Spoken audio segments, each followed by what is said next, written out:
안녕하세요. 저는 살아온 인생 반 이상을 제주도에 살다가 결혼하면서 서울로 상경한 기혼 여성입니다. 우리는 우스갯소리로 벼락 맞을 확률보다 복권 1등할 확률이 더 희박하다라고 얘기하곤 하잖아요.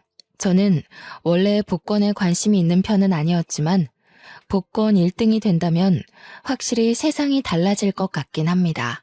그렇다고 제가 복권 당첨되었다는 얘기는 아니고요. 사실상 복권 1등보다 더한 기쁨을 얻게 되어 이 글을 쓰게 되었습니다. 기쁨을 얻기까지 과정이 무난했던 건 아닙니다. 가슴 아픈 감동 스토리가 있던 것도 아니고요. 오히려 소가리를 많이 했고 매사에 사람과 대립하며 줄타기 하듯 살아왔습니다. 그런데도 느닷없는 인연 때문에 기상천외한 일이 생겼다는 거예요. 주위 사람들은 저더러 좋은 마음을 갖고 살아서 복받은 거라고 하는데 저는 아직도 제게 주어진 것들에 어안이 벙벙하기만 합니다. 세상에 이런 일이 또 있을까 싶어요. 제가 작가는 아니라서 이 소설 같은 이야기를 책으로 낼 수는 없고 이렇게 사연을 알게 되어 찾아왔습니다. 글 실력이 부족할 테지만 양해 바라며 들어주셔요. 인사말에 소개했다시피 저는 제주도 아가씨입니다. 제주도에서 태어나 학창 시절을 모두 제주도에서 보냈죠. 대학을 가진 않았습니다. 제주도에도 대학이 있지만 별로 필요성을 못 느꼈거든요.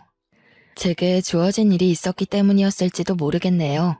저는 20살이 되자마자 서울로 시집간 언니의 부름에 서울을 왕복하며 지냈습니다. 처음 서울을 방문했을 땐 솔직히 볼거리가 많아 재밌었어요. 그런데 그것도 계속 보니까 질리더라고요. 서울이 싫다는 게 아니라 제가 탁 트인 곳을 좋아하기 때문이었습니다. 그래서 저는 결혼을 한다면 언니처럼 서울 남자가 아닌 같은 고향의 제주도 남자와 결혼하려고 했어요. 그런 제가 서울 남자와 결혼을 하게 될 줄 누가 알겠습니까? 남편과 제가 처음 만난 곳은 기내에서였습니다. 서울로 볼일을 보고 제주도로 돌아가는 비행기에서 남편을 처음 만나게 되었는데 당시 남편이 제 옆자리에 있었어요. 먼저 말을 걸어본 건 저였습니다. 남편이 제주도 지리가 그려진 팜플렛을 들고 있길래 고향 짬밥으로 오지랖 좀 피웠던 거죠. 제주도 관광 가시나 봐요? 서귀포 갈치도 맛있는데 저기 에어랩 쪽 갈치가 진짜 장난 아니에요. 방송도 타졌어요. 절대 후회 안 하실 거니까 갈치 먹을 거면 에어랩 가세요. 아, 제 소개가 늦었네요. 제가 제주 토박이에요. 아, 그래요? 마침 잘 됐네요. 제가 제주도는 처음 가보는 거라서요.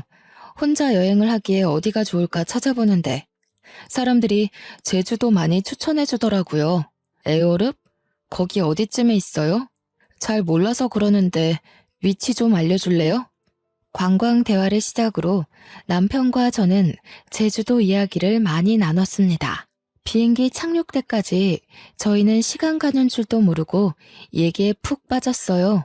저는 고등학교 졸업 후 서울과 제주도 왕복을 자주 했기에 사투리가 제법 물러진 편이었습니다.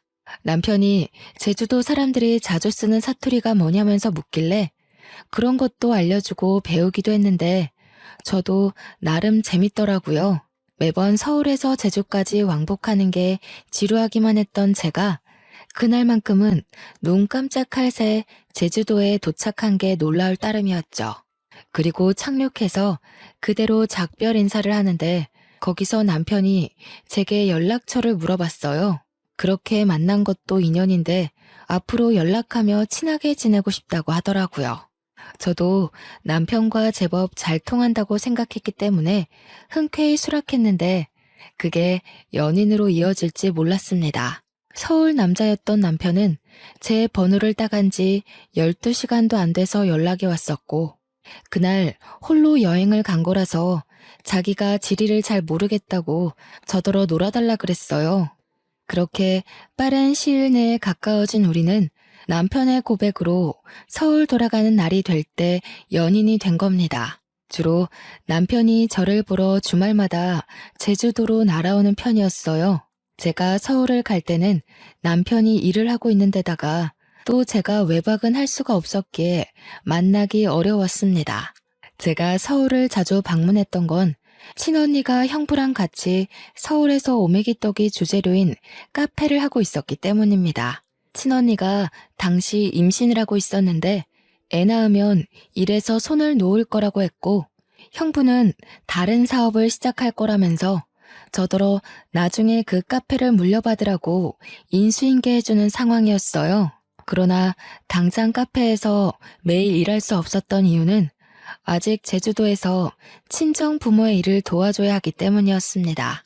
아빠는 고기잡이 어부였고 엄마가 제주에서 오메기떡 장사를 했는데 저는 언니 카페에 물려받은 거라 굳이 공부를 안 했고 그 전까지만 엄마와 아빠의 일을 번갈아 가면서 도왔습니다. 언니의 오메기떡 카페는 엄마한테 배운 비법으로 서울 가서 장사하는 거였죠. 어쨌든 그렇게 남편이 주말에 제주도로 오면 하룻밤 자고 올라가고 그랬습니다. 친정 부모님이 보수적이기 때문에 제가 외박을 할 수 없어서 밤늦게까지만 같이 놀다가 남편은 모텔에서 숙박하고 저는 집에서 자는 데이트를 이어갔어요. 그러길 반복하다 보니 남편이 저더러 하루 종일 같이 있고 싶다고 저랑 있으면 생기가 돋고 즐겁다면서 결혼하자고 하는 겁니다. 당시 제 나이가 32살이긴 했지만 그때의 삶에 만족했기에 결혼에 대해선 생각도 해본 적 없었습니다. 원래 청혼은 이렇게 당황스러운 건가 싶었지만 저도 남편을 너무 좋아했기 때문에 깊게 고민하지 않고 결혼을 약속하게 되었죠. 결혼의 시작은 합가였습니다. 제가 모은 돈이 적기도 했고 시모 말이 제가 살림을 할 줄 모르니까 합가부터 시작을 하라고 하더라고요. 남편은 저한테 결정권을 줬기에 제 대답이 곧 답이었는데 저는 시모의 제안을 수락했습니다. 남편에게 더 좋은 아내가 되고 싶어서 시모한테 살림을 배워야겠다고 생각했거든요. 시부는 워낙 바쁜 사람이라 항상 새벽 일찍 나가고 저녁 늦게 들어온 사람이었는데요. 사업장의 오너라고 했으니까 어쩌면 당연한 거였어요. 그래서 시부는 제가 거의 얼굴 마주할 일이 별로 없었습니다. 거의 일주일에 3번 볼까 말까 했어요. 결혼식 때 말고는 인사도 제대로 나눠본 적이 없어서 효도하고 싶어도 기회가 전혀 없었어요. 남편은 시부를 너무 신경 안 써도 된다고 하더라고요. 원래 바쁜 사람이라서 누가 챙겨주는 것도 아마 부담스러워 할 거라고 말이죠. 그때부터 저는 시부의 안부를 굳이 궁금해하지 않았습니다. 저는 시집을 가면서부터 친정 일을 못하게 된 대신 친언니 카페로 매일 출근을 할 수 있는 여건이 되었는데요. 이제부터 출근을 하겠다고 시모에게 미리 알렸더니 시모가 그것을 못마땅해 하더군요. 그걸 꼭 지금 다녀야 되겠니? 그리 급한 것도 아닌 것 같은데. 결혼 생활에 적응하고 나면 다녀도 되는 거 아니냐? 언니 출산 일이 얼마 안 남아서요. 저희 사정도 좀 급한 상황이에요. 제주도 살 때는 거리 때문에 자주 못 다니고 있었거든요. 여기서는 그리 멀지 않아서 빨리 배울 수 있을 것 같더라고요. 그럼 내가 제대로 살림도 못 가르치겠네. 너희 분가하려면 살림을 빨리 배우는 게 좋을 텐데. 섬에서 올라왔으니 모르는 게 많을 거 아니야. 서울집이랑 섬집은 많이 다르다. 예, 네가 제주도에서 어떤 집에 살았는지 모르겠는데 서울 아파트는 그런 데랑 차원이 달라서 배워야 할 게 수두룩해. 언제 다 배워서 네 남편 챙기려고 그러니? 제가 서울집을 안 가봤겠습니까? 저희 친언니 부부네 집이 서울입니다. 대화를 좀 하다가 알게 된 거지만 시모는 제가 제주도 섬에서 올라온 처녀라는 것에서 수준 차이 난다고 생각하고 있었어요. 아무리 꼬질꼬질하게 있어도 서울 사람은 귀티가 나고 아무리 치장을 해도 섬 사람은 빈티가 난다는 생각이더라고요. 그건 조금만 대화를 해봐도 느껴지는 부분이었습니다. 당연히 불쾌했죠. 그러나 시모가 제게 직접적으로 욕하는 것도 아니었고 은근히 무시하는 경향으로만 툭툭 던졌던지라 제가 대놓고 시모 말에 불쾌함을 드러내기가 애매했어요. 그나마 할 수 있었던 건 시모 말에 무조건 굽히고 들어가지 않은 걸로 대신 불편했던 감정을 풀어냈습니다. 예를 들면 제가 카페에 출근하는 걸 막으려는 시모의 제안을 뻔뻔하게 거절했고, 시모가 빙빙 둘러서 자기 원하는 대답을 유도하려 할 때 그걸 시종일관 눈치 없는 척 하는 것 정도였습니다. 그럴 때면 시모가 저를 답답해하면서 한 번씩 자기 분에 못 이겨 저를 포기해버리고 말았어요. 그 덕에 다행히 언니 카페에서 출근을 매일 할 수 있었습니다. 남편에게는 시동생이 하나 있는데요. 시동생이 이 시댁에서 좀 남다른 존재더라고요. 남편과 달리 우수인재 축에 속해서 진작에 유학생활을 하고 있었다고 하더군요. 남편은 공부머리가 뛰어나지 않아서 시부가 유학 제안을 했었지만 바로 거절했다고 했고요. 그래서 시댁은 다른 집과 다르게 희한하게도 장남보다 차남이 우대받는 입장이었습니다. 몰랐는데 시모가 제게 촌스럽다고 은근히 돌려서 서울 여자들이랑 비교했던 것처럼 남편한테도 은근히 시동생과 비교를 하지 뭡니까? 넌 내년에 봉급 얼마나 오른다니? 그래도 다닌 지 오래됐는데 이제 좀 확 오를 때 되지 않았나? 그놈의 쥐꼬리만한 월급 때문에 내가 다 답답하던데. 공무원이 올라봤자죠. 엄마가 생각하시는 만큼 오를 리 없으니까 그만 좀 물어보세요. 어차피 저한테 별다른 관심 없으시잖아요. 얘 봐라. 잔소리도 다 어미의 정이야. 내가 진작에 사업 하나 해보라고 했잖니. 요즘 같은 세상에 공무원 하나 해가지고 뭐 해먹고 살래? 네 동생 봐라. 벌써 그 나이에 한 달에 용돈만 돈 100만 원씩 보낸다. 내가 이걸 장남한테 받아야지 막내한테 받는 게 말이니? 어떻게 돈 불릴 궁리를 안 하는가 몰라. 시댁에서는 시부도 사업을 하고 있었고 시동생도 사업을 막 시작해서 단번에 성장했다고 했습니다. 그런 집안에서 남편만 공무원으로 안정직에 있는 상황이었는데요. 어떤 집안에서는 공무원이 남편 감으로 딱 좋다고 칭송하는데 시모는 돈이 확확 튀면서 졸부같이 사는 걸 좋아하는 것 같았습니다. 그렇다고 제가 친언니의 개인 사업을 물려받는 건 또 안 좋아했어요. 혹시라도 제 사업이 잘 돼서 자기네 식구보다 잘 나갈까봐 염려하더라고요. 무조건 자기 집에서 성공하는 사람이 있어야 된다고 보는 듯 했습니다. 남편은 내성이 생긴 건지 시모 말에 대강 대답할 뿐 별다른 감정을 드러내지 않았습니다. 옆에서 듣기만 해도 제가 대신 화가 나는데 정작 당사자가 가만히 있으니 제가 뭐라 나설 수는 없겠더라고요. 그래서 주로 뒤에서 남편을 위로해주기만 했습니다. 어머님 말 너무 신경 쓰지 마. 공무원은 뭐 아무나 되는 줄 아나? 내 친구는 공무원 시험 벌써 3번이나 떨어졌어. 공무원 경쟁률 장난 아닌데 어머님은 아무것도 모르면서. 나 신경 안 써. 원래 저런 사람이야. 나 때문에 당신이 신경 쓰는 것 같은데 당신이야말로 내 걱정은 마. 그래도 걱정해줘서 고마워. 당신이 옆에 있어서 내가 좀 숨 쉬어진다. 남편이 자기는 사춘기를 지나고부터는 시모의 잔소리를 그러려니 체념하고 산다고 했어요. 별로 타격도 없대요. 그러면서 시부가 자기 공무원 꿈을 응원해줬는데 그것만으로 충분하다고 시부는 오히려 사업하는 시동생 걱정으로 마음 졸인다고 했습니다. 시부가 사업을 하는 사람이기에 사업의 위험성을 잘 알고 있어서라고 했어요. 자꾸 이렇게 자리 없는 시동생 얘기가 나오니까 결혼식에서도 본 적 없는 시동생이 문득 궁금해지더라고요. 남편한테 슬쩍 물어봤더니 남편 말로는 시동생이 똑똑한데 얼굴도 자기보다 잘생겨서 잘나긴 했다고 하더군요. 얼마나 잘났길래 시모가 저리 차별을 하는 건가 괜히 샘통이 났습니다.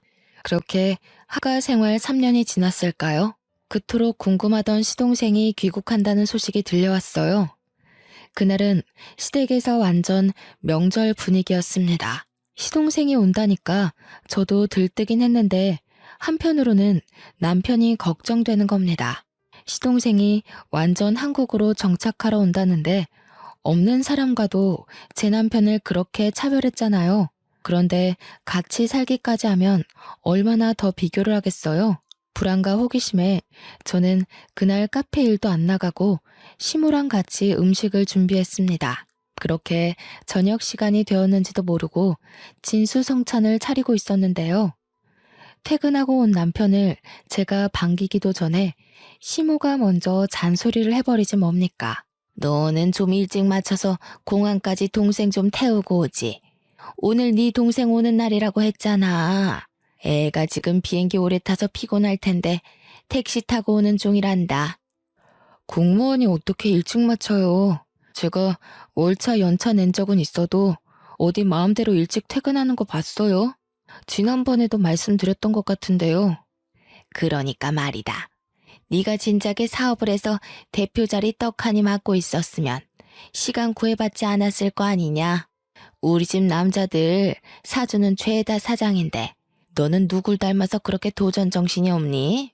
이쯤 되니까 저는 얼굴도 모르는 시동생이 궁금한 걸 넘어서 참 얄미웠습니다. 남편이 익숙해져 괜찮다고 했지만 어느 누가 비판받는 것에 적응이 되겠습니까?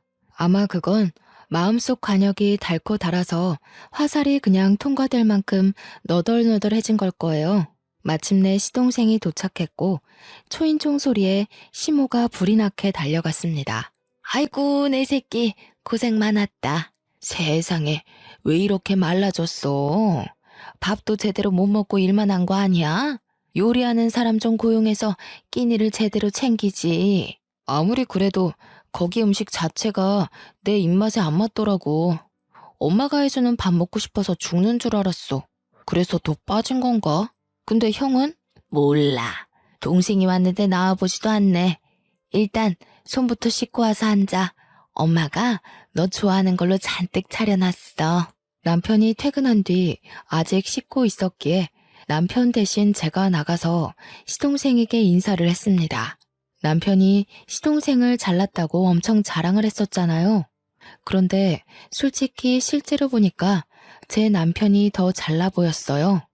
일단 외적으로는 제 남편이 더 키가 컸고 체격이 좋았습니다. 시동생은 좀 마르고 허여멀건한 데다가 약간 멸치상이었어요. 공부 잘하는 괴짜처럼 생겼더라고요. 제가 우리 남편 와이프라서 남편 편을 들려는 게 아니고요.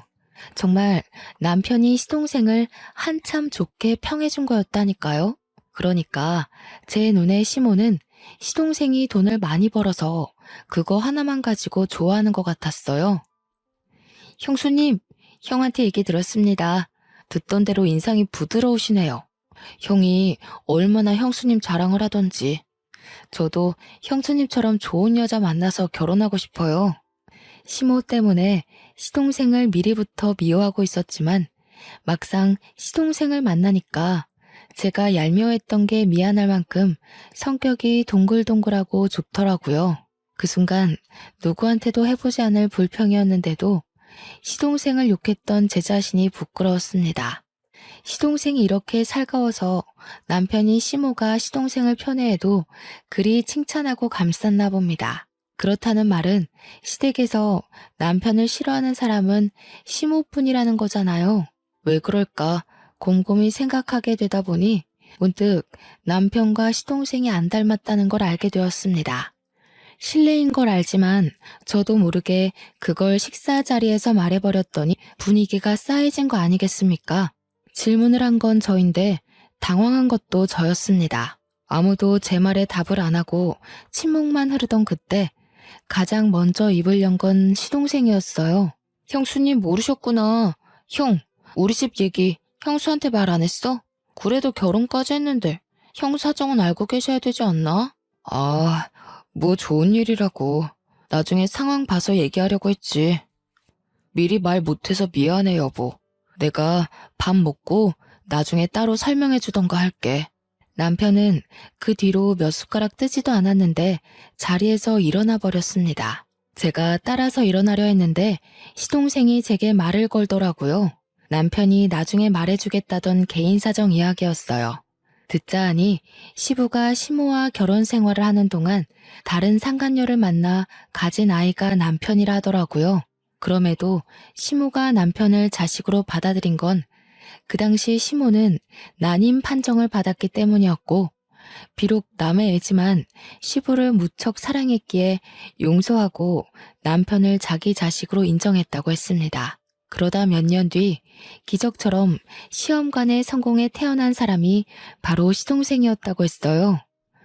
전혀 몰랐던 복잡한 가정사에 저는 남편에게 실수했다는 걸 자각했습니다. 시동생이랑 시모에게 양해를 구하고 얼른 자리에서 일어나 방으로 갔어요. 남편이 무슨 생각을 하고 있는지 고뇌 가득한 얼굴로 침대에 앉아 있더라고요. 남편이 왜 시모에게 그런 취급을 받고 살았는지 알게 되니 남편의 처지가 참 불쌍하다고 느껴졌습니다. 태어났을 뿐인데 세상에 낙인 찍힌 셈이잖아요. 이 사실이 드러날 때마다 얼마나 손가락질을 많이 받았겠습니까? 저는 그 사실을 더 이상 언급하지 않고 남편을 조용히 위로해줬습니다. 남편은 거실에서 자기 얘기하는 게 들렸는지 저더러 미리 말 못해서 미안하다고 하더라고요. 이혼하자고 해도 자기 잘못이니까 받아들이겠다고도 했어요. 당신이 나한테 실수를 한 것도 아닌데 우리가 왜 이혼을 해? 당신 나한테 한 번도 실망시킨 적 없고 남편 노릇 못한 적도 없고 속상하게 한 적도 없었어. 내가 보기엔 적어도 어머님보다는 신이 좋은 사람 같아. 제 위로에 남편이 웃음을 흘렸습니다. 저를 안아주면서 고맙다고 역시 저랑 결혼하길 잘했다고 하더군요. 결혼 전이나 후나 자기를 웃게 하는 사람은 저밖에 없다면서요. 남편과 저는 저희 나름대로 스스로 마음을 보호하면서 지냈는데요. 무슨 중고등학생 양아치 놀이도 아니고 시모뿐만 아니라 시동생까지 문제가 있더라고요. 그동안 멀리 떨어져 있어 몰랐을 뿐 시동생 또한 남편을 은근히 무시하는 경향이 있었습니다. 둥글둥글한 성격으로 보였던 건 사업을 하는 사람이었기 때문에 습관적으로 비즈니스 태도가 배어 있었기 때문이었어요. 한 두세 달 지내다 보니까 완전히 보이더라고요. 아주 자기 엄마랑 똑 닮아선 제 남편에게 형형거리면서 뻔뻔한 요구를 다 하더라니까요. 형, 이번에 아빠 생신 선물 차 한 대 바꿔드릴까 하는데 돈 좀 보탤 수 있겠어? 나 혼자 해도 괜찮지만 그래도 형제니까 같이 하는 게 좋을 것 같아서. 벌써 아빠 생신이구나. 같이 하면 좋긴 하겠네. 내가 시간이 안 돼서 따로 같이 사러 가주진 못할 것 같다. 얼마 정도 하는데? 아동 비용도 내가 댈게. 우리 사이에 이동 비용은 무슨? 어차피 나 아는 사람 차센터에 가서 살 거라서 1억 5천인데 내가 8천 할 테니까 형이 7천만 보태줘. 시동생은 부탁은 다 저런 식이었습니다. 갖가지 그럴싸한 이유를 들먹이며 남편의 주머니를 털려고 했어요. 그럴 때마다 남편은 할 수 있는 선에선 보탬이 되었지만 저렇게 몇 천이나 보태어야 하는 일은 매번 고개 숙이며 미안하다고 하는 게 사과하기 일쑤였습니다. 그러면 시동생은 자기 작전에 성공했다는 듯 으쓱거리면서 남편의 사정을 몰랐던 척했어요. 아, 깜빡했다. 형 공무원이지.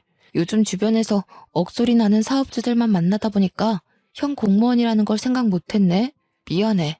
이런 식으로 아주 거만하기 짝이 없게 남편을 놀려주고 떠나더라고요.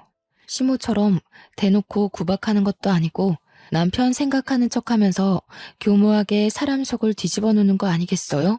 남편 말로는 시동생이 큰돈 만지는 사람이다 보니까 진짜 자신의 주머니의 사정을 깜빡해서 그러는 거라고 생각했는데 제 눈에는 아무리 봐도 시동생의 괘씸한 고의로 보였습니다. 시동생이 오기 전에는 시모 한 명이 남편을 괴롭혔다면 이제는 그 스트레스가 2배가 되어버린 것 아닙니까? 남편은 제가 끼니를 잘 챙겨주고 따로 건강영양제까지 챙기는데도 갈수록 기운이 빠지고 수척해졌습니다. 이게 다 시모랑 시동생 때문이라고 생각했어요. 차라리 저를 괴롭혔으면 좋겠다고 생각할 정도였다니까요. 남편 없을 때는 제게 고나리질하지만 남편이 있기만 하면 시모와 시동생의 목표물은 남편으로 돌아섭니다. 제가 뒤에서 남편에게 위로하고 챙기는 것도 한계가 있었어요.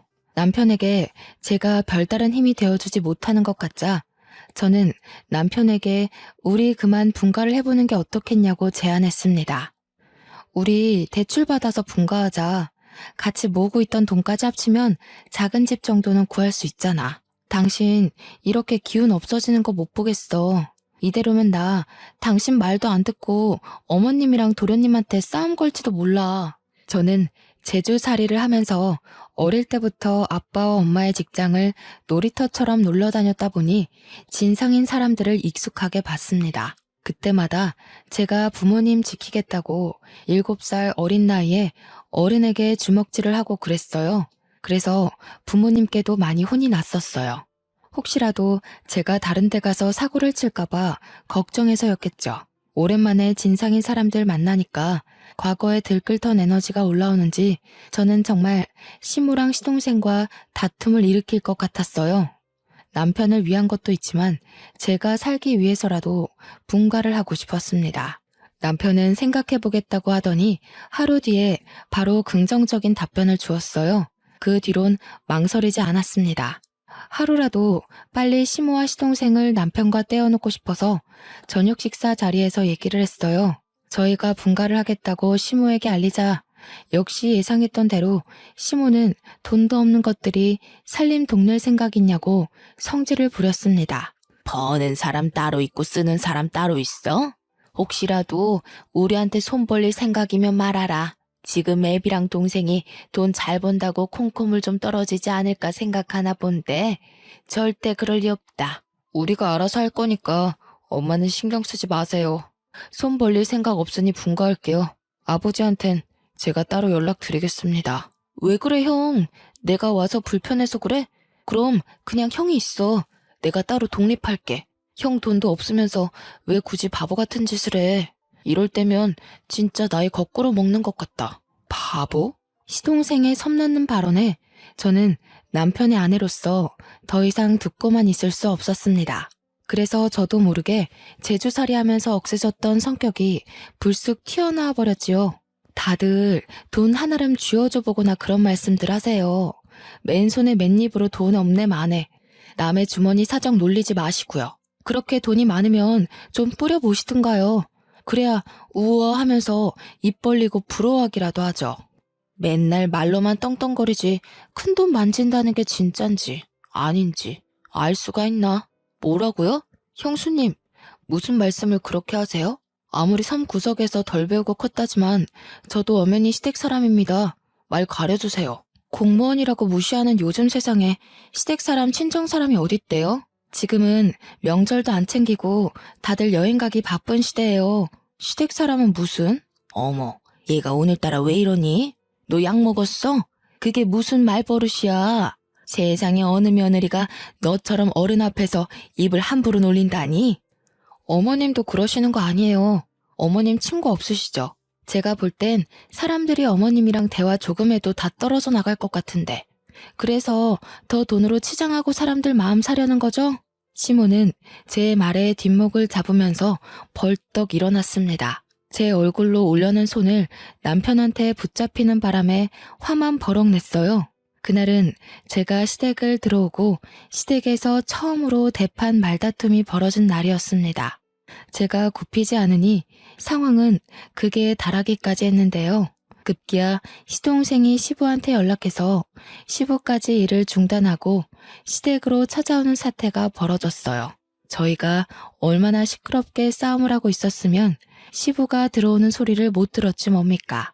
시부가 고함을 치는 바람에 저희 다툼이 무 자르듯 뚝 끊겨버렸습니다. 하필 제가 건방지게 막 소리를 지르고 있던 때라 저만 순식간에 죄인이 된 기분이었어요.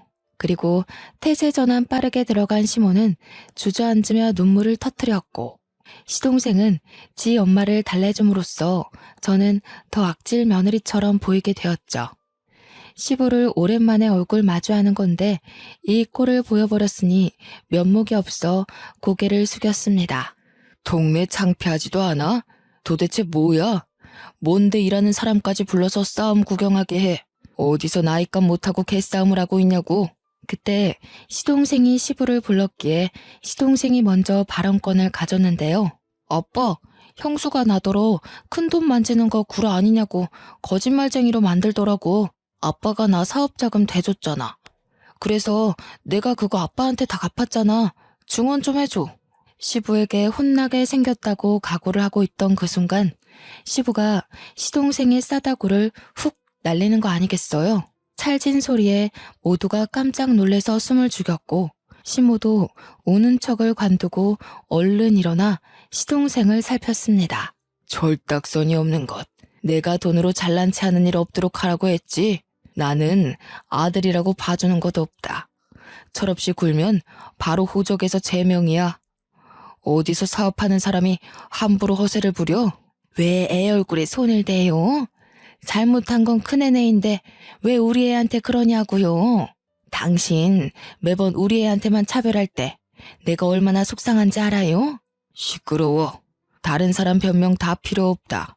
도대체 이게 무슨 난리인지 며느리가 얘기해보거라. 며느리 얘기 끝날 때까지 누구라도 입 열기만 해봐. 바로 쫓아낼 테니까. 의외였습니다. 제가 마지막까지 악을 지르고 있던 사람이라서 시부가 저를 안 좋게 볼 거라고 생각했거든요. 근데 그게 아니라 시부는 그나마 제가 제3의 입장이라고 생각한 것 같았어요. 그래서 저는 지체 없이 토시 하나 빠뜨리지 않고 있었던 모든 대화들을 말씀드렸습니다. 제가 대학만 안 갔지 기억력 하나는 끝내줬거든요. 그래서 친언니한테 인수인계 받을 때도 기억력이 톡톡히 성과를 내주는 덕에 친언니가 저를 더 믿고 가르치는 거였습니다. 시부가 조용히 하라고 했는데도 제 발언에 반박하려는 시모를 시부가 시선으로 제압했어요. 그러면서 시부가 우리더러 자금을 대줄 테니 분가라는 놀라운 제안을 해줬습니다. 저희를 진작에 분가시킬 생각이었는데 자기 일이 바빴던지라 깜빡했다고 하더라고요. 시모는 그 소리에 배가 아팠는지 날고 기면서 돈 아깝게 왜 우리 돈으로 쟤네 분가를 시키냐고 시부에게 호소했습니다. 당신이 쟤네 속셈은 몰라서 그래요. 우리가 괜히 이러는 줄 알아요? 당신 돈 있는 거 알고 공짜로 돈 구해내려고 그런 거라고요. 엄마, 그만 좀 하세요. 이 사람 여기저기 돈 구하는 사람 아니거든요. 엄마 같은 사람이랑 달라서 사람밖에 구해본 적 없는 사람입니다. 모욕하지 마세요. 사람 같은 소리 하네. 사람은 뭐 아무나 구하는 줄 아니? 차라리 돈 구한다고 하는 게 훨씬 현실 같겠다. 애들 장난도 아니고 그런 것도 변명이냐? 유치해서 정말. 어머님처럼 돈 생각만 하는 사람들은 생명을 구한다는 말에 괴리를 느끼겠죠. 제정신 바뀐 사람들은 어머님 같은 사람 옆에 두질 않아요. 이거 보이세요? 어머님은 누굴 구하다가 이런 상처까지 감수해 보셨어요? 뭐든 어머님 기준에 안 맞다고 함부로 판단하지 마세요. 시모에게 눈에는 눈, 이에는 이로 공격하다 보니 저도 모르게 숨겨놨던 흉터를 드러내게 되었습니다. 유치한 다툼인 걸 알지만 시모 화를 복돋는 데는 이만한 공격이 없더라고요. 제 흉터를 보고 시모가 살짝 흠칫하긴 했지만 또 자기만의 해석으로 맞대응을 하려고 했는데요. 그때 시모를 밀치고서 시부가 제 앞을 차지해오는 거 아니겠습니까? 설마 며느리야? 그 상처 어떻게 다친 거야? 어디서? 언제 그렇게 됐어? 너 제주도에서 살았다고 했었지? 설마 그게 그 흉터랑 관련이 있니? 예? 이건 제주도에서 한 13년 전인가? 아빠랑 같이 낚시 나갔다가 우연히 물에 빠진 사람을 구했었는데 그때 다쳤어요. 네가 구했다는 사람이 혹시 연령 좀 있는 아줌마였어? 키가 좀 작고 분홍색 셔츠에 빨간 긴 치마를 두르고 있지 않았니? 어머, 아버님께서 그걸 어떻게 하셨어요? 그 아줌마랑 아시는 분이에요? 설마 아줌마 위급하실 때 옆에 계셨던 분이 아버님이셨어요? 13년 전 일이라 기억이 가물가물할 수 있지만 제가 기억력이 좋은 편이라고 했잖아요. 그래서 그때 제가 구한 아줌마의 인상착의를 기억하고 있었거든요. 제가 가까운 배 위로 아줌마를 올리자마자 누가 신고를 했는지 이미 해경이 빠르게 당도했었고 그 정신없는 상황에서 저는 시부 얼굴까진 확인하지 못했습니다. 저도 다쳤던지라 혜경의 도움을 받아 병원에 가버렸기도 했거든요.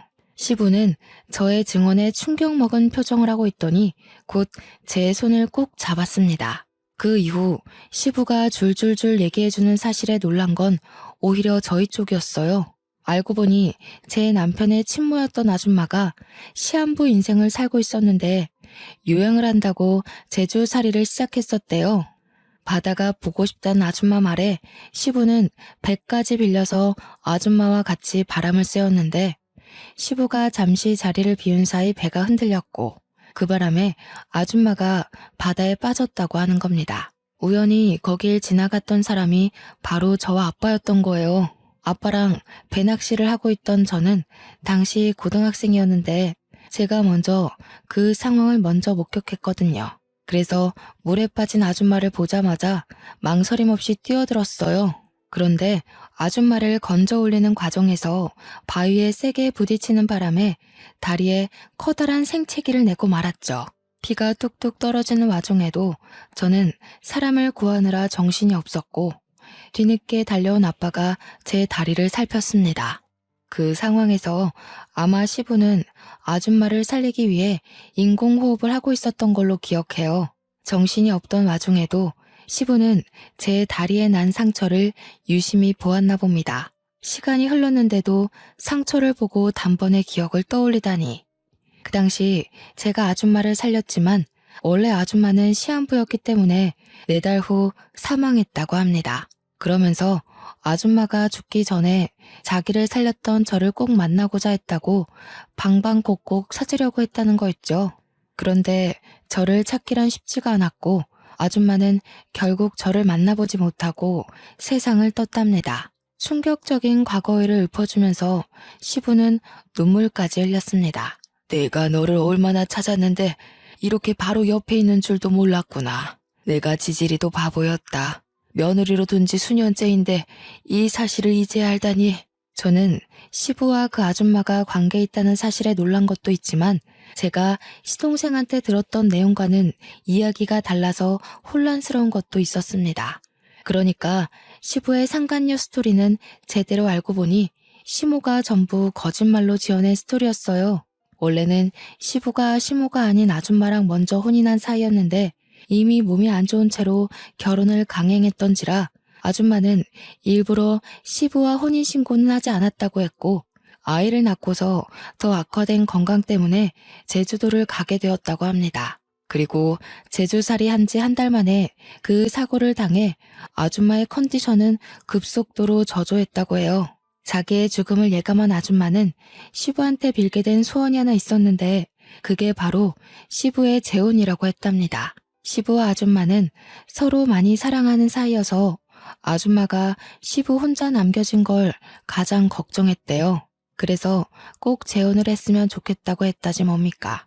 시부가 서류상에는 첫 결혼으로 보이겠지만 사실상 시모와 재혼을 했던 거였습니다. 시부는 아줌마의 마지막 소원을 들어주기 위해서 당시 아줌마의 요양보호사로 있던 시모와 계약 결혼을 했고 아줌마는 그걸로 이제 시부 걱정 않고 마음 편히 눈을 감았다고 했어요. 이 사실은 남편도 처음 듣는 것 같았습니다. 한 여고생이 물에 빠진 자기 친모를 살렸다는 얘기를 시부한테 들은 적 있었던 남편은 그게 저라는 사실에 그저 벙쪄 있었더라고요. 그리고 다른 의미로 시모랑 시동생도 충격을 먹은 채 입을 다물고 있었어요. 그러니까 결과적으로 지금 제게 시모인 저 사람이 아줌마의 요양보호사라는 거잖아요. 대단한 사모님인 척 하던 저 아줌마가 원래는 우리 남편처럼 월급쟁이였다는 거 아닙니까? 어이없어서 웃음이 나왔는데 이런 뒷이야기는 시동생도 처음 알았나 봅니다. 자기 출생 비밀과 출신이 생각보다 형편없다고 생각했는지 자기 엄마한테 분노를 느끼고 있었어요. 사실상 손가락질 받아야 할 사람이 우리 남편 쪽이 아니라 자신 쪽이라는 사실을 자각한 것 같더라고요. 시동생은 시모한테 불같이 화내면서 따지고 있었습니다. 그러거나 말거나 저랑 시부와 남편은 시모 쪽과는 다른 세상에 있었어요. 아무래도 먼저 간 정원 엄마가 너를 알고 며느리로 들인 게 아닌가 싶어. 어떻게 이런 인연이 다 있을 수 있니? 내가 어떻게 이리 소중한 사람을 몰라봤을까? 아니요, 아버님. 저는 할 일을 했을 뿐인걸요. 아줌마가 살아계셨다면 좋았을 것을. 그래도 아버님 말씀하시는 거 들어보니까 아줌마가 정말 좋으신 분이었다는 게 느껴져요. 고맙구나. 내가 이제 먼저 간 정은 엄마한테 얼굴 들 수 있겠어. 그리고 사돈댁에도 곧 인사를 드리러 가야겠다. 내 은인이 우리 집에 들어왔는데 내가 이대로 가만히 있을 수가 없지. 여전히 당황스러운 전개였지만 사실을 받아들인 저는 오히려 아줌마가 돌아가신 것에 유감을 표했습니다. 그리고 시부는 제게 만나면 꼭 보상할 거라 기다리고 있었다면서 잠깐 방에 들어갔다 나오셨는데요. 손에 쥐고 온 건 다름 아닌 통장이었습니다. 돌아가신 아줌마의 유언이기도 하다면서 저에게 그 통장을 주더라고요. 그게 아줌마 사업장을 정리하고 남은 돈의 일부라는데 아줌마 말로는 꼭 자신의 은인에게 담례를 하고 싶어 했다고 했어요. 얼떨떨하게 받은 그 통장을 열어보는 순간 저는 소스라치게 놀라서 다시 시부에게 통장을 돌려줬습니다. 소소한 담례라기엔 너무 큰 돈이었거든요. 회사의 오너였다는 아줌마가 제게 일부만 남겼다는 그 유산은 무려 31억 원이었습니다. 한 번도 본 적 없던 숫자이기도 했고 너무 큰 돈이라 받을 수 없다고 바로 돌려줬는데 시부는 너무 완강했어요. 13년 전부터 이미 이 통장은 제 돈이었다고 자신은 주인을 찾아줬을 뿐이라고 하더라고요. 손이 떨리는 액수였지만 시부의 대쪽 같은 부탁에 저는 결국 그걸 받게 되었고 시모는 조용히 숨지고 있더니 제가 통장을 받자 갑자기 배가 아파서 죽으려고 하더군요. 시모는 곧 시부한테 이혼 요구 당했어요. 아마 제가 그대로 일러바친 발언들을 믿어주는 듯 했습니다.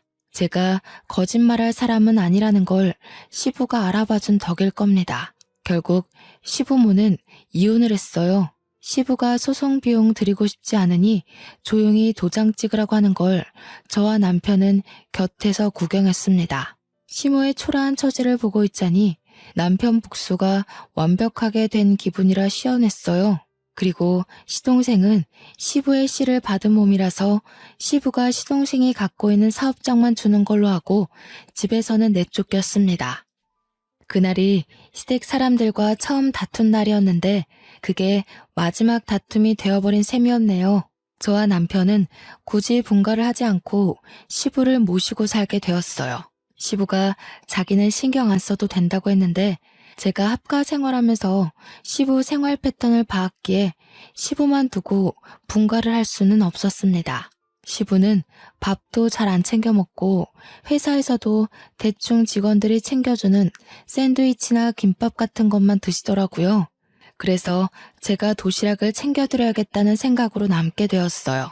시부는 처음에 저더러 고생스럽게 왜 그러냐고 하지 말라고 했는데 제가 고집을 꺾지 않으니 어느 순간부턴 도시락을 꼬박꼬박 챙겨가시더라고요.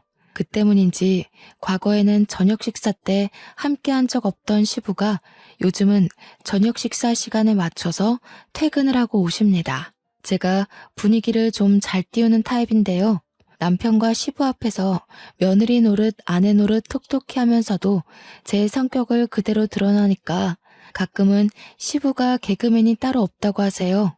칭찬인지 모르겠지만 시부랑 남편이 웃는 게 좋으니까 좋게 생각하려고요. 그리고 저는 31억 받은 돈에 손을 조금 댔는데요. 친정 부모님께 집을 하나 해줬고 언니랑 형부네에도 집 하나 해줬고 남은 돈은 적금 들어놓았어요. 제가 원했던 결혼 생활이 어떤 모습인지 한 번도 생각해 본 적 없지만 다시 생각을 해보려고 한다면 딱 지금이 아닐까 싶습니다. 주위에 모난 사람 하나 없어서 그런지 세상을 바라보는 게 제 시선이 아주 둥글둥글하네요. 앞으로 손자, 손녀가 생긴다면 제 결혼 생활이 완벽하게 즐겁지 않을까 생각합니다. 다른 거 바라는 거 없고 그저 우리 식구들 전부 몸 건강, 마음 건강하게 잘 지내길 바랄 뿐이에요. 제 복권 1등 같은 사연 어떠셨나요? 이거 복권 당첨이라고 해도 되겠죠? 저희 식구가 받은 행운처럼 제 사연 듣고 계시는 청취자분들께서도 돈벼락 떨어지길 바랍니다. 감사합니다.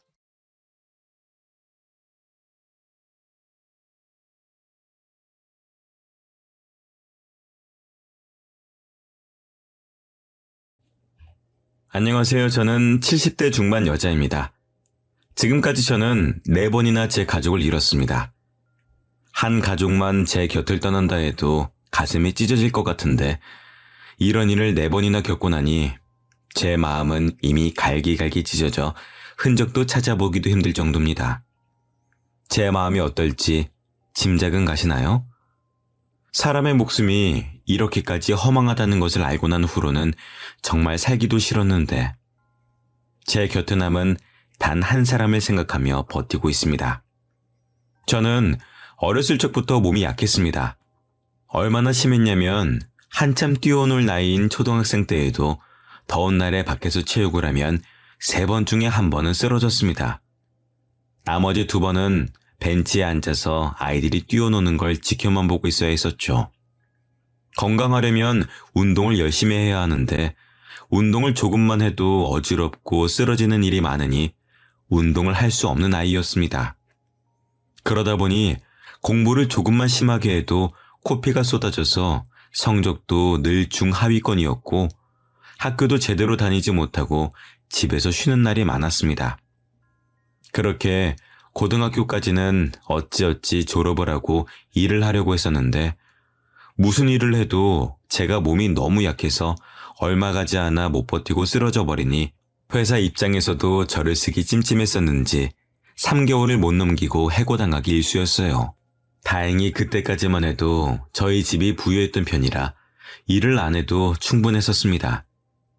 그래서 결국에는 취직은 포기하고 집에서 요양을 하고 있었는데 제 눈길을 사로잡은 건 늘 같은 시간에 저희 집 앞을 지나다니는 한 남자였습니다. 늘 온몸에는 흙투성이에 먼지를 뒤집어 쓴 꼴을 하고서도 뭐가 그리 좋은지 신이 나서 걸어가는 모습을 보면서 그 사람이 궁금해지기 시작했어요. 그렇게 며칠을 그 사람을 보다가 하루는 직접 말을 걸어봐야 되겠다 마음을 먹고 그 사람이 지나가는 시간에 맞춰서 집 앞에서 기다리고 있었습니다. 제 예상대로 그 남자는 제 눈앞에 나타났고 저를 지나쳐 가려는 것을 붙잡았어요. 저기요, 잠깐만요. 그러자 남자는 주위를 휙휙 둘러보더니 아무도 없다는 것을 깨닫고는 자신을 가리키며 2 눈을 동그랗게 뜬 채로 저를 바라만 보고 있었습니다. 저는 이 집에 사는 사람인데요. 매일 그쪽이 지나가는 걸 봤거든요. 친해지고 싶어서 그런데 이름이 뭐예요?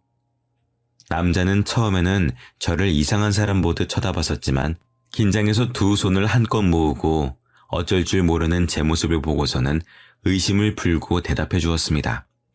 그 남자는 저희 집 근처에서 일하는 건축업자였더라고요. 흙먼지들을 뒤집어 쓰고 있었던 이유를 바로 알 수 있었죠. 그날 이후 저는 종종 집 앞에서 그 사람을 기다렸고 남자는 제가 나와 있으면 잠시 대화를 했고 제가 나와 있지 않으면 제 방을 올려다보고 가곤 했습니다. 그렇게 저희는 만남을 이어오다 정식 연인으로 발전하게 되었습니다. 그런데 제가 남자를 만나는 것을 알게 된 집안은 그야말로 난리가 났어요. 너 만나는 사람이 건축 일을 한다고? 그럼 무식한 일을 하는 사람이랑 말은 통하니? 그래, 너 정신 차려. 네가 아직 사회생활도 제대로 안 해보고 많은 사람을 못 만나봐서 그런 사람이 눈에 들어오는 거지. 조금만 지나봐. 달라질걸? 그래, 얼른 정신 차려. 그런 남자를 못하러 만나? 언니와 어머니는 현장에서 일을 하는 사람을 대놓고 무시하시면서 헤어지라고까지 하시더라고요. 저는 절대 안 된다며 오히려 남자친구를 만나러 보란듯이 밖으로 데이트도 나갔었습니다. 하지만 어머니의 마음은 달라지지 않았어요. 오히려 아버지까지 합세했었죠. 너 요즘 만나는 사람 있다고 들었다. 별 볼 일 없는 사람 같던데. 그런 사람 만나면서 시간 낭비하지 말고 내가 봐놓은 선자리나 나가봐라. 아버지는 아버지의 사업에 도움이 될 만한 사윗감들로 선자리를 주선하기 시작하셨어요. 저는 절대로 안 나가겠다면서 버텼었지만 결국엔 어머니의 손에 붙잡혀 나갔었습니다. 제 말은 들은 채도 않고 상대 남자가 결혼하고 싶다는 의사를 밝혀오면 집에서는 그 남자와 결혼하는 게 어떻겠냐며 성화하고 난리였어요. 어차피 몸도 약해서 일도 제대로 못하고 그렇다고 머리가 뛰어난 것도 아니니 그냥 내가 봐놓은 괜찮은 남자랑 결혼해. 에? 그거 너도 좋고 우리 집안에도 좋은 거야. 그게 어떻게 저한테 좋은 거예요? 저는 싫어요. 결혼은 제가 좋아하는 사람이랑 할 거예요. 제가 알아서 하게 내버려 두세요. 어쩜 너는 그렇게 제가 하고 싶은 것만 하려고 할 수가 있니? 자꾸만 그렇게 네 마음대로 할 거면 집 나가서 그 남자랑 살아. 아버지도 화가 날 대로 나셔서 저에게 소리를 쳤고 저는 그 말에 고지곳대로 알겠다고 하고 짐을 싸들고 나와 남자친구의 집으로 향했습니다. 남자친구에게 결국 그동안 강제로 선을 보고 있었던 것도 모두 털어놓았고 그 이야기를 모두 듣고서는 화도 안 내더라고요. 오히려 그럼 선을 못 보게 얼른 결혼해버리자며 먼저 말을 꺼냈습니다. 저도 그 생각에 동의했기 때문에 일주일 후 아버지의 화가 조금이나마 풀리셨을 거라고 생각하고 집으로 남자친구와 인사를 드리러 갔어요. 남자친구는 부모님이 안 계셔서 지금까지 쭉 혼자 지내왔다고 하더라고요. 그래서 저희 집에서 허락만 받으면 됐었죠. 초반까지는 그래도 싫어하지도 좋아하지도 않는 분위기였습니다. 꽤 탐탁치 않아 하시는 눈치긴 했지만 남자친구의 싹싹한 성격 덕분에 아버지도 마음을 돌리시나 생각했었죠. 하지만 남자친구가 부모님이 안 계시다는 이야기를 기점으로 분위기는 완전히 뒤바뀌고 순식간에 살얼음판이 되어버렸어요. 그 이후로 부모님은 절대 결혼은 안 된다고 하셨었지만 저는 그 남자를 너무 사랑했습니다. 결국에는 그날 밤 저를 방에서 나오지 못하게 어머니가 제 방문 앞을 지키고 계셨고 저는 창밖으로 몰래 탈출해 남자친구와 도망쳐 혼인신고를 해버렸어요. 결국에는 부모님과 저는 연이 완전히 끊겨버렸죠. 그 이후로 남편과는 작은 다툼 하나 없이 3년을 넘게 살았습니다. 아이를 가지고 싶었고 제가 몸이 좋지 않아 임신이 힘들었지만 남편은 그럼에도 아무런 재촉도 하지 않고 둘이더라도 충분히 행복하다면서 오히려 긍정적으로 생각했습니다. 그런데 남편과 결혼한 지 4년째 되던 날 저희에게 아이가 찾아왔습니다. 생각지도 못하고 있다가 속이 며칠째 더부룩해서 체한 줄로만 알고 병원에 찾아갔다가 저희에게 아이가 생겼다는 기쁜 소식을 들을 수 있었어요. 남편도 내심 아이가 있었으면 바라고 있었던 건지 정말 기뻐하더라고요.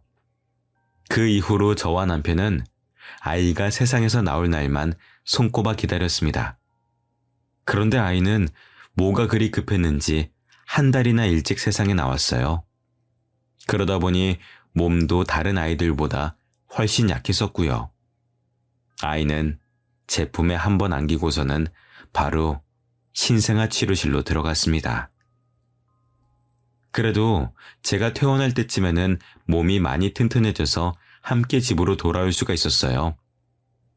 그 이후로 남편과 저는 아이를 키우는 맛으로 살았습니다. 딸이 아주 작은 소리라도 내면 남편과 저는 순식간에 딸에게 집중을 했었죠. 퇴원은 했었지만 저도 아이도 몸이 너무 약해서 남편도 여러모로 신경을 많이 썼어요. 아이가 열이 자주 나서 그 이후로도 병원을 자주 들락거려야만 했었거든요. 그런데 하루는 아이가 열이 올라서 한참이 지나도록 열이 안 떨어지는 거예요. 갈수록 심해지는 열에 저는 아이를 안고 병원으로 달려갔습니다. 그런데 병원에 가서도 상황이 나아지지 않았어요. 아이는 이틀이 넘도록 열이 펄펄 끓었고 겨우 열이 내렸을 때에는 이미 뇌에 손상이 가서 목숨이 위태로웠습니다. 제발 살려만 달라고 빌었지만 결국 태어난 지 1년도 채우지 못하고 저희는 그렇게 아이를 떠나보내야만 했습니다. 집에서 떠나질 않던 웃음소리가 아이가 떠난 후로는 뚝 끊겨버리고 슬픔에 빠진 저는 한동안 잠도 제대로 못 자고 눈물만 흘려댔습니다. 먼저 정신을 차린 건 남편이었습니다. 남편은 울기만 하고 밥도 제대로 먹지 않는 저를 달래가며 밥을 먹이고 저를 데리고 밖으로 나가면서 기운을 차릴 수 있게 해줬습니다. 남편 덕분에 저도 1년이 지나고 나서야 조금씩 기운을 차릴 수가 있었죠. 그런데 다시 임신을 하기는 정말 힘들 거라고 했었던 의사의 말과는 달리 저희에게 둘째가 기적처럼 찾아왔습니다. 하지만 이미 몸이 많이 약해진 탓인지 의사는 아이를 낳는 걸 말렸습니다. 아이도 중요하지만 이번에는 정말 아이를 낳다가 죽을 수도 있다면서요. 하지만 저는 이번이 아니면 다시는 아이를 낳을 수 없을 거라는 생각이 들어서 모두의 만류를 무릅쓰고 저는 아이를 지키기로 결심했습니다. 그 이후로는 병원을 제 집 드나들듯이 드나들었습니다. 배가 자주 아파져서 병원을 갈 때면 어찌나 겁이 나던지 그렇게 자주 가던 병원이었지만 갈 때마다 눈물을 한 바가지씩 쏟아낸 덕에 담당 의사 선생님이 기겁을 하셨었죠. 다행히 아이는 뱃속에서 꼬박 10달을 잘 채우고 태어났지만 저는 정말 생사를 왔다 갔다 했었습니다. 결국에는 제왕절개를 통해 아이를 낳았죠. 다행히 처음 태어났을 때만 해도 몸이 약하다며 병원 식구들의 걱정을 한 몸에 받던 제 아들은 고등학생이 될 때까지 흔한 감기 한 번 안 걸릴 정도로 건강하게 자랐습니다. 남편과 저는 다른 건 바라지도 않았고 그저 아들이 건강한 것만으로도 충분했습니다. 아들은 거기에다 공부도 꽤나 잘하는 편이었고 반에서 친구들과 사이도 좋았어요. 남편과 저는 이제 더는 바랄 것이 없겠다는 생각을 하고 있었던 찰나였습니다. 이제 곧 대학교를 들어가야 할 아들을 위해서 남편은 승진을 하려고 조금 과할 정도로 열심히 일을 하기 시작했었는데요. 그때 남편이 밤낮 없이 일을 하다 하루는 저녁에 술을 약간 마시고 확인할 것이 있어서 들렸던 현장에서 남편은 사고를 당했습니다. 술이 들어간 탓에 주변을 신경 쓰지 못했던 그때 남편의 위로 철근이 떨어졌고 뒤늦게 피하려다 결국 한쪽 다리가 완전히 깔려 그 다리는 뭉개져 버렸습니다. 결국에 남편은 왼쪽 다리를 절단하고 일을 그만두게 되었습니다. 심지어 회사에서는 술을 먹고 현장에 들어간 남편의 잘못이라며 보상도 해주지 않아서 남편의 병원비를 고스란히 저희가 떠안아야만 했죠. 그런데 문제는 남편의 병원비를 해결하고 나니 이제 당장 먹고 살 돈이 없었어요. 모아놓은 돈이라곤 남편의 병원비로 모두 나가버리고 이제 남편도 더 이상 돈을 벌어오지 못하는 상황이니 저라도 나가서 돈을 벌어야만 했습니다. 경력이라곤 20년 전 몇 개월 정도 회사에서 사무 보조를 하다 말았던 것이 끝이니 제대로 된 회사에서 저를 써줄 리는 만무했죠. 결국엔 집 근처 식당에서 주방 보조로 일을 하기 시작했습니다.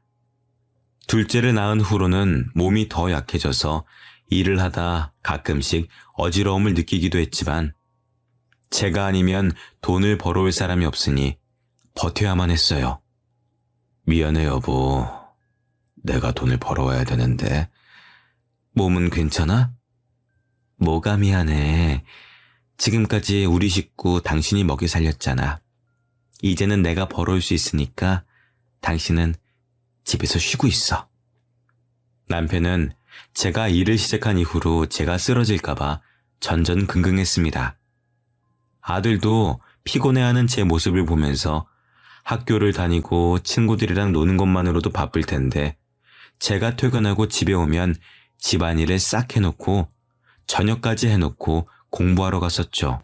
덕분에 집에 오면 편하게 쉴 수 있었어요.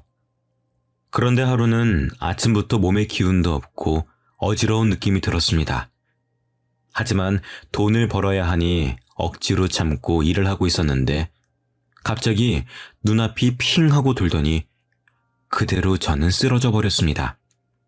그리고 눈을 뜨니 제 눈앞에는 남편과 아들이 울었는지 두 눈이 빨갛게 되어서는 저를 내려다보고 있었어요. 눈을 뜬 저를 발견하고 두 사람은 호들갑을 떨었죠.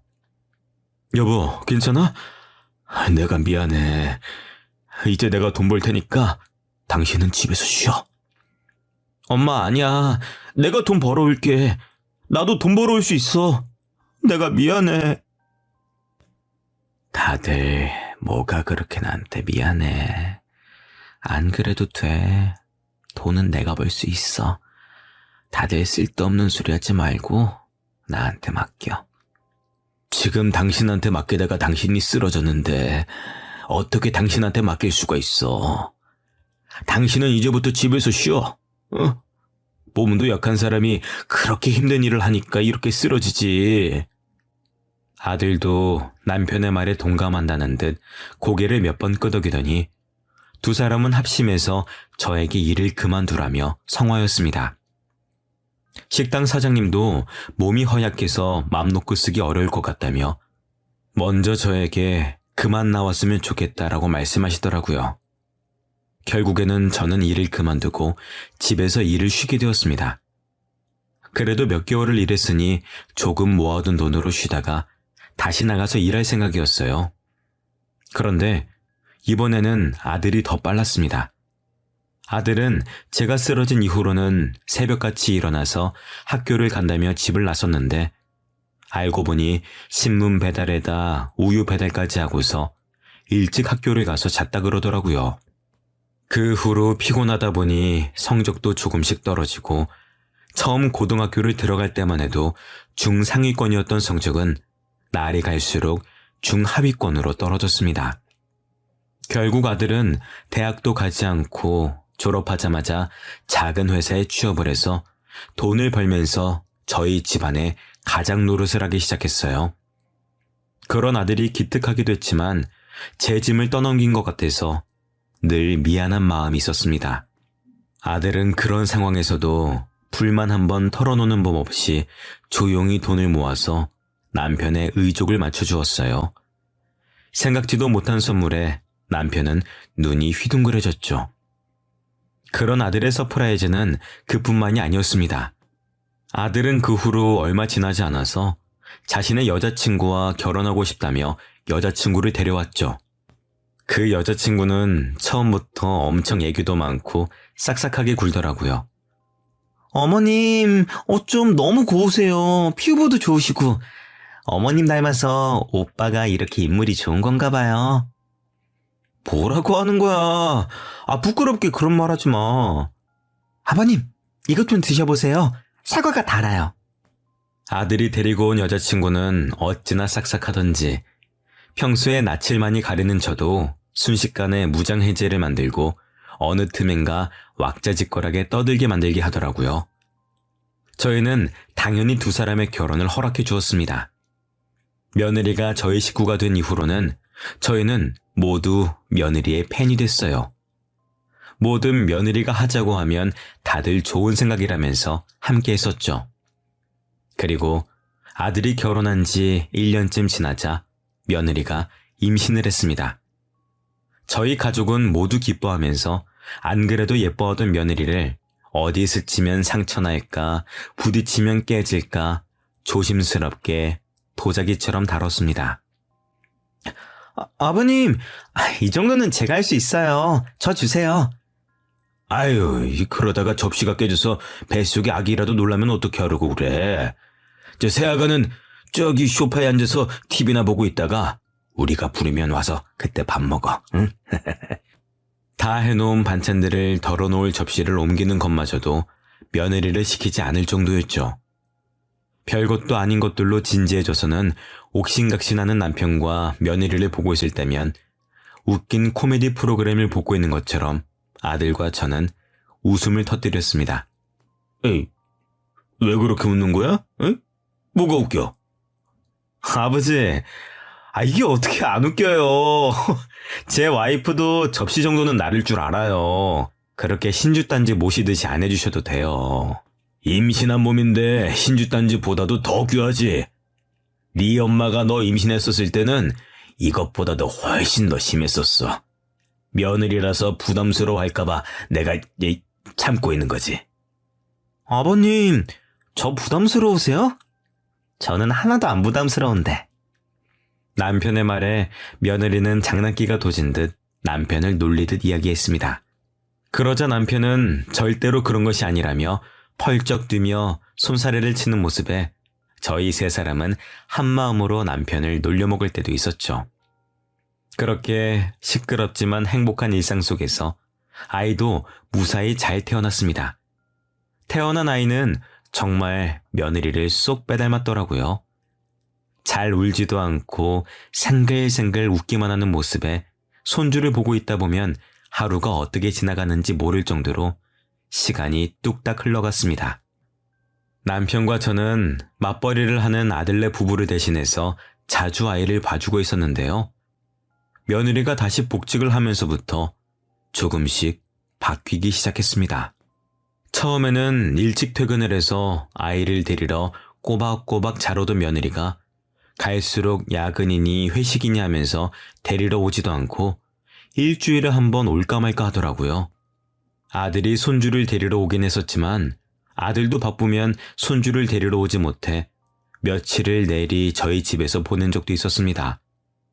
그러다 보니 웃기만 하던 손주가 부모님이 보고 싶은지 울며 보채는 날도 많아졌었죠. 처음에는 저희에게 오면 부모와도 잘만 떨어지던 아이가 저희 집에 오면 제 부모랑 한참을 떨어져야 한다는 걸 알아차렸는지 떨어지지 않으려고 하더라고요. 그 모습에 저희도 마음이 안 좋아져서 아들이든 며느리든 둘 중 하나는 일을 잠시 쉬면서 아이랑 함께 시간을 보내주라고 말했었지만 두 사람은 한치의 양보도 없었습니다. 이번에는 당신이 양보해줘. 나 이번 일만 잘 풀리면 승진이야. 그럼 돈도 훨씬 더 벌 수 있는데 내가 그걸 포기할 수가 없잖아. 당신만 그래? 나도 그래. 나도 아이 낳고 이제 겨우 복직해서 제대로 일하기 시작했는데 어떻게 그만둬? 지금 쉬면 나중에 복직 못해. 아들과 며느리는 그때를 기점으로 자주 다투기 시작한 것 같았습니다. 괜히 저희가 말을 해서 사이좋던 두 사람 사이가 나빠진 건 아닌지 마음이 불편했었죠. 그럴수록 눈치도 없이 손주는 부모님과 떨어지지 않으려 안달이었습니다. 아들이나 며느리가 눈에 보이지 않을 때면 어찌나 울어대는지 마음이 참 아팠어요. 막상 또 아들과 며느리가 아이랑 함께 있으면 잘 놀아주는 편이라 무작정 두 사람이 잘못했다고만은 할 수가 없어서 답답한 노릇이었죠. 결국에는 돈을 더 많이 벌어오는 게 아들이니 아들이 계속 직장을 다니고 며느리는 잠시 동안 일을 쉬면서 아이를 돌보게 되었습니다. 아들은 아이를 키워야 하니 돈을 더 많이 벌어오겠다면서 지방을 전전하는 현장직으로 근무를 바꿨어요. 그렇게 하면 확실히 돈은 더 벌 수 있다고 하더라고요. 하지만 며느리는 처음에는 손주를 잘 돌보는 것 같다가 또다시 밖으로 나돌기 시작했습니다. 아가야, 어딜 그렇게 나가는 거야? 키연이는 우리한테 내팽개치고. 어머님, 죄송해요. 제가 일이 있어서요. 잠시만 기연이 좀 봐주세요. 며느리는 일주일에 두세 번은 저희 집에 아이를 맡겨두고 나가는 일이 생겼습니다. 갈수록 아이에게 관심이 없어진 것 같아 남편과 저도 걱정이 많았어요. 설마 새아가 밖에서 다른 짓 하고 다니는 건 아니겠죠? 무슨 그런 소리를 해. 새아가가 어디 그럴 애야? 우리가 모르는 무슨 일이 있는 거겠지. 조금만 기다려봅시다. 하지만 더 이상은 며느리를 기다리고만 있을 수는 없는 상황이 벌어졌습니다. 오랜만에 김치를 담가서 김장김치를 나눠주려고 아들네 집에 들렸었는데 초인종을 누르니 며느리가 나오긴커녕 집안에서 아이의 울음소리만 들렸어요. 저는 며느리가 집안에서 큰일이라도 당했나 싶어서 다급하게 경비를 불러서 문을 열어 집 안으로 들어갔습니다. 그런데 집에는 며느리는 없이 손주만 덜렁 있었어요. 심지어 책장에 깔린 채로요. 저는 깜짝 놀라 책장을 들어 아이를 빼냈고 손주는 놀랐는지 한참을 울음을 멈추질 못했습니다. 다행히 뭔가 많이 쌓아놓는 책장이 아니어서 그렇게 무거운 편은 아니었지만 2살 배기 아이에게는 충분히 위협적인 무기였었죠. 저는 처음으로 며느리에게 화가 잔뜩 나서 전화를 했습니다. 무슨 일이라니? 너는 집에 애 혼자 두고 어딜 그렇게 돌아다니는 거야?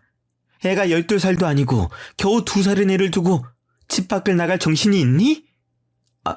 집에 오셨어요? 말씀하고 오시지. 저도 정말 잠깐 나갔었던 거예요. 밖에서 그렇게 오래 있었던 것도 아니고요. 지금 바로 들어갈게요. 됐다. 집에 가봤자 기현이 없어. 기현이 책장에 깔려서 지금 병원이다. 병원에서 검사해보고 우리 집으로 데려갈 테니까 그렇게 하라. 네? 기현이가요? 많이 다쳤어요? 무슨 병원이에요? 이미 늦었어. 이제서야 기현이가 어떤지 궁금하긴 하니? 저는 화가 나서 며느리에게 병원도 어딘지 알려주지 않고 끊어버렸습니다. 다행히 손자는 어디 한 군데 크게 다치질 않아서 바로 퇴원할 수 있었습니다.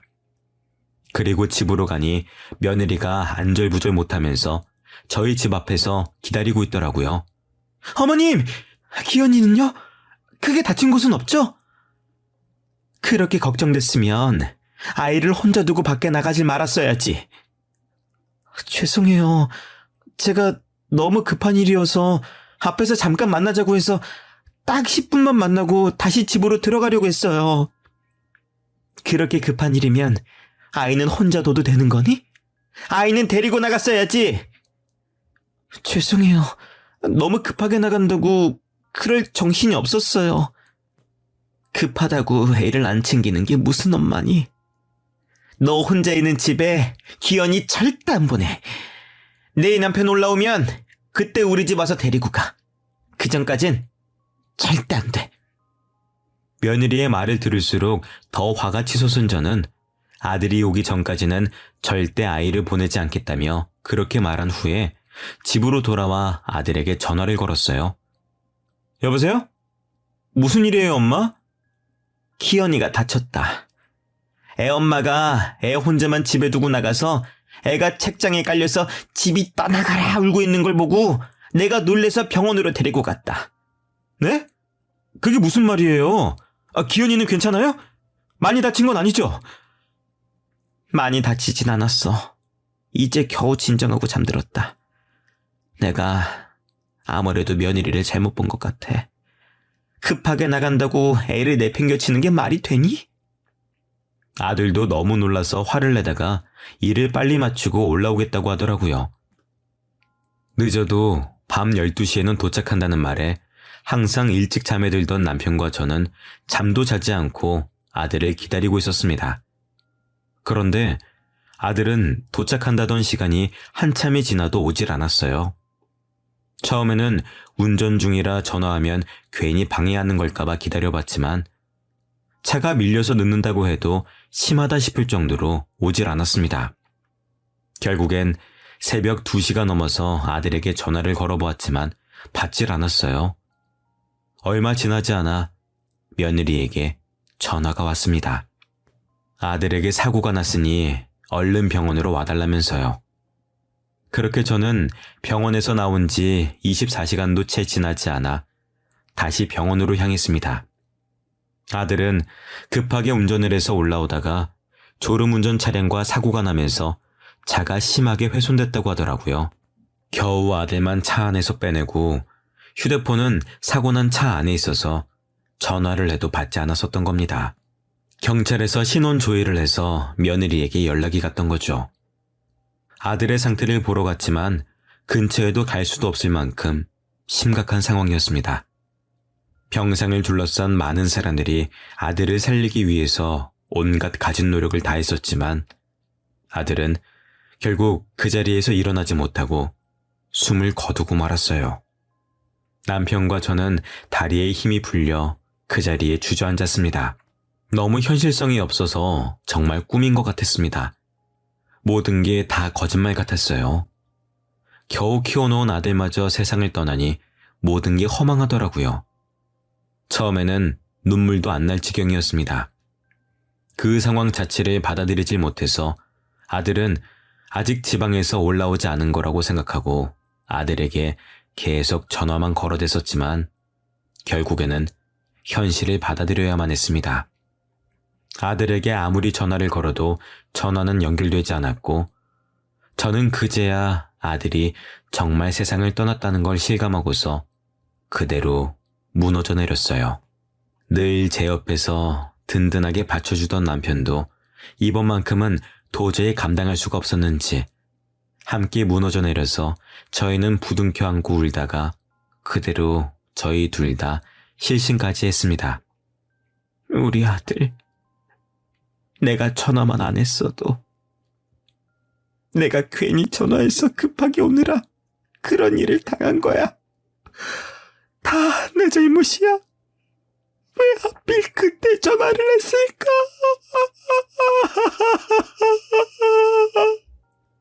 저는 제 스스로를 용서할 수가 없었습니다. 제가 아들에게 전화만 하지 않았더라면 이런 일이 일어나지 않았을 거라는 생각에 제 자신이 너무 미웠습니다. 심지어 제가 정신을 차렸을 때는 이미 아들의 장례식조차 끝이 나 있었습니다. 정말 낳기만 하고 해준 것도 없는 엄마가 된 것 같아 아들에게 너무 미안했어요. 아이 좀 더 돌봐주는 게 뭐가 그렇게 어려운 일이라고 두 사람 사이에 분란을 만들었는지 과거로 돌아갈 수만 있다면 제 입을 막아버리고 싶었습니다. 뒤늦게 아들의 묘를 찾아가 처음으로 그날 아들과 술 한잔을 했습니다. 아들에게 미안하다는 사과를 수백 번을 했지만 달라지는 건 없었어요. 제 마음이 여전히 죄책감으로 가득한 것조차 똑같았습니다. 그런 와중에 저희는 손자를 누가 키울지 결정해야 했습니다. 당연히 아이의 엄마인 며느리가 키워야 하는 게 맞지만 저는 더 이상 며느리를 믿지 못했었죠. 솔직히 나는 너 못 믿겠다, 아가. 어머님, 죄송해요. 제가 그런 실수를 한 것도 다 인정해요. 네가 혼자 키우면 또 이러지 않을 자신이 있니? 더는 이런 일이 생기지 않을 거라고 각서라도 쓰면 아이를 데려갈 수 있게 해줄게. 하지만 며느리는 한참을 생각하더니 고개를 좌우로 저었습니다. 어차피 각서라고 해봤자 법적 효력도 없는 것이니 그냥 쓰고 데려갈 수도 있었던 건데 며느리는 오히려 그럴 수 없을 것 같다면서 아이를 포기하고 떠나가더라고요. 그 이후로 저와 남편 둘이서 손자를 키우며 살아왔었는데요. 할머니 할아버지 밑에서 자라서 주위 친구들이 놀려서 기가 죽으면 어쩌나 걱정도 많았지만 손자는 그런 기색 하나 없이 저희를 부모처럼 생각하며 자라왔습니다. 중간에 사춘기가 와서 반항을 조금 하긴 했지만 요즘 아이들의 사춘기에 비해서는 귀여운 수준이었었죠. 손자가 고등학교에 입학하고 얼마 지나지 않아 저에게는 또 불행한 일이 닥쳤습니다. 바로 남편이 간암에 걸렸다는 거였어요. 왜 아이들을 다 키워놓기만 하면 주위에서 이렇게 안 좋은 일들이 생기는 건지 정말 하늘이 원망스러웠었죠. 심지어 남편은 몸이 안 좋다는 걸 느끼고 있으면서도 손자 대학 등록금이 모자랄까 자기 병원비를 아끼려고 병원조차 가지 않고 버티고 있더라고요. 갈수록 남편의 얼굴이 거무직직해지는 게 이상해서 피부 문제인가 생각했었는데 이미 간암이 다른 곳까지 전이가 돼서 치료가 힘들겠다고 하더라고요. 남편은 다리를 잃은 이후로 술을 마시기 시작했었는데 아들이 사고로 죽고 난 다음부터는 틈만 나면 아들에게 가서 이야기하다 술도 한잔하고 오는 게 일상이 되어버렸거든요. 아무래도 그것들이 쌓이고 쌓이다 보니 결국 병이 되어버린 것 같았습니다. 아무래도 우리 아들은 당신보다 날 더 좋아했던 것 같아. 그러니까 아빠가 보고 싶어서 이렇게 먼저 데려가지. 당신, 그런 말 말아요.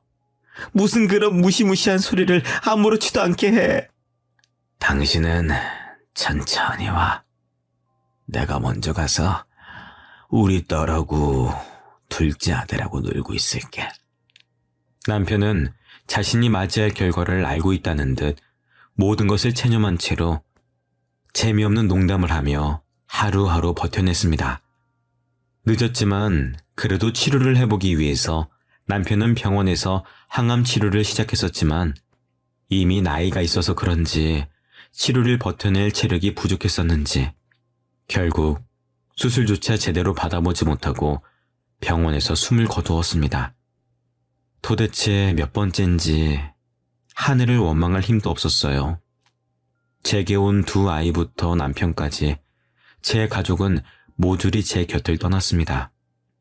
혹시나 손자에게도 그런 불행한 일이 닥치진 않을까 걱정되기 시작했죠. 그래서 손자만큼은 힘든 일도 하지 않고 편하게 자랐으면 했습니다.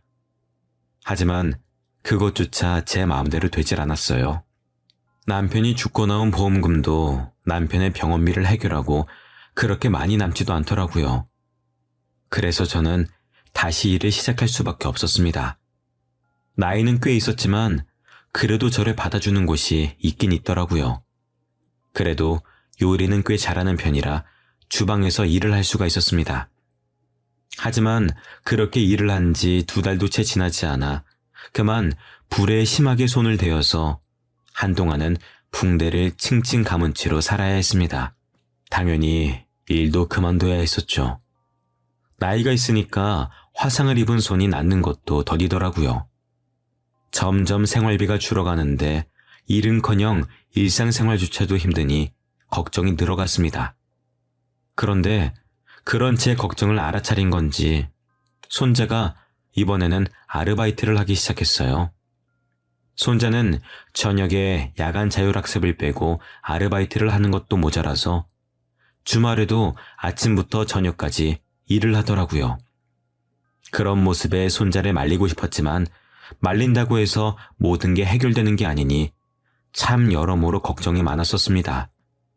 그런데 공부도 곧잘하던 손자가 대학을 안 갈 거라며 저에게 말을 하더라고요. 아무래도 등록금을 낼 돈이 없으니 걱정이 돼서 그런 것 같았습니다. 하지만 제 손으로 손자의 인생을 망치고 싶지 않아서 등록금은 알아서 할 테니까 제발 쓸데없는 생각 말고 대학은 꼭 가야 한다고 한 달을 넘게 설득한 덕분에 손자는 다시 대학교를 가겠다고 마음을 고쳐먹었습니다. 하지만 손자가 걱정하는 것처럼 등록금이 문제였어요. 그걸 해결하려면 저도 나가서 돈을 벌어와야 했었죠. 그런데 손자의 담임 선생님에게서 전화가 걸려왔습니다. 안녕하세요, 기원이 할머니. 저 기원이 담임입니다. 아이고, 안녕하세요.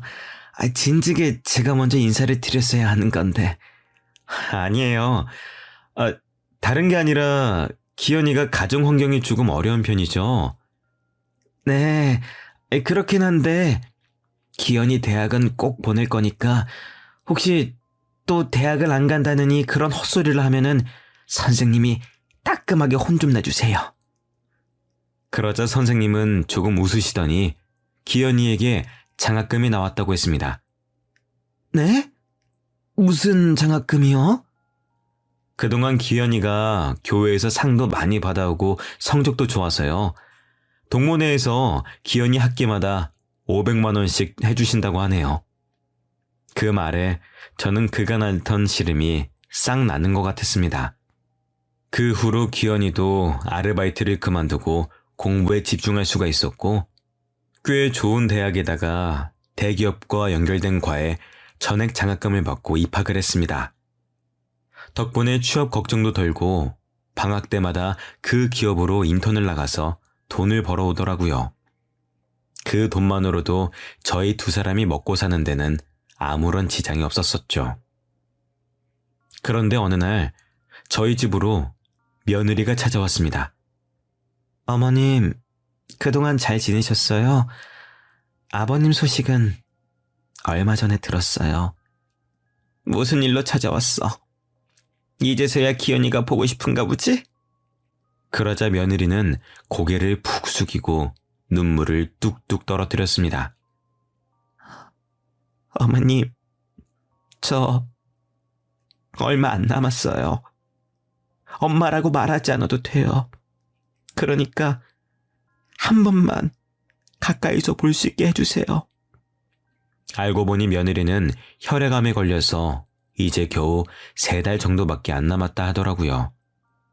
매번 멀리서 손자가 커오는 걸 봤었는데 죽기 전에 마지막으로 가까이서 보고 싶어서 직접 찾아온 거였습니다. 얼마 남지 않았다는 이야기에 마음이 약해진 저는 기현이와 며느리를 만나게 해주기로 결정했습니다. 생각해보면 며느리도 의도한 건 아니었던 사고였는데 제가 너무 며느리만 몰아붙였었는지 후회되기도 했었고요. 그리고 그날 저녁, 손자는 정말 오랜만에 친엄마를 만났습니다. 네, 엄마라고요? 그동안 어디 계시다가 이제서야 나타난 거예요? 미안해. 내가 너를 볼 면목이 없어서 그동안 멀리서만 지켜봤어. 처음에는 며느리에게 적대적이던 손자는 이야기를 하다 결국에는 엄마의 품에 안겨 한참을 울었습니다. 지금까지 어른스러운 척 버티고 있었지만 손자도 아직 어린아이였어요. 그 후로 손자와 며느리는 남은 3달이라는 시간 동안 그동안 하지 못했던 것들을 잔뜩 하며 시간을 함께 보냈습니다. 둘이서 캠핑도 가고 바다도 보러 가고 함께 아들에게 인사도 하러 다녀오면서요. 하지만 그 떨어져 있던 사이의 공백을 다 메우기도 전에 며느리는 세상을 떠났습니다. 그리고 손자의 앞으로 어마어마한 금액의 재산을 남겨주고 떠났습니다. 알고 보니 며느리는 그동안 꽤 돈을 많이 벌어왔나 보더라고요. 며느리의 친구이자 대리인에게 이야기를 들으니 손자를 혼자 두고 나갔던 날 며느리가 믿고 투자금을 맡긴 사람이 도망쳤다는 이야기에 황급히 나갔었던 거였어요. 제 아들이 지방을 돌아다니며 힘든 일을 하는 게 싫어서 자기가 직접 퇴직금으로 투자를 하려고 사람들을 만나면서 정보를 찾아다녔었는데 그게 저의 눈에는 그저 놀러만 다니고 있었던 걸로 보였던 겁니다. 결국에는 일이 모두 끝나고 한참 후에야 돈을 들고 도망간 사람을 찾아내 돈을 돌려받았고 그 이후로 여기저기 투자를 하다 대박이 나서 꽤 큰 돈을 모았다고 하더라고요. 그리고 그 돈으로 손자의 고등학교에 연락해 장학금 형식으로 손자에게 돈을 전달했던 것이었어요. 그 말을 들으니 그동안 오해하고 있었다는 사실에 너무 미안하더라고요. 며느리는 말하지 말라고 했다고 했지만 친구라는 사람은 그동안의 며느리의 속사정을 모두 알려주었습니다.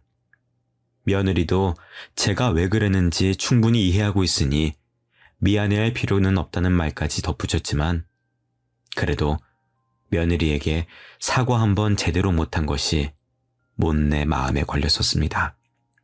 장례를 치르는 내내 마음이 불편하더라고요. 원래는 며느리가 죽기 전에 아무도 모르는 납골당에 자기를 안치해 주기를 바란다고 말을 전했다곤 했지만 손자와 상의 끝에 아들의 묘 옆에 나란히 며느리를 묻어주었습니다.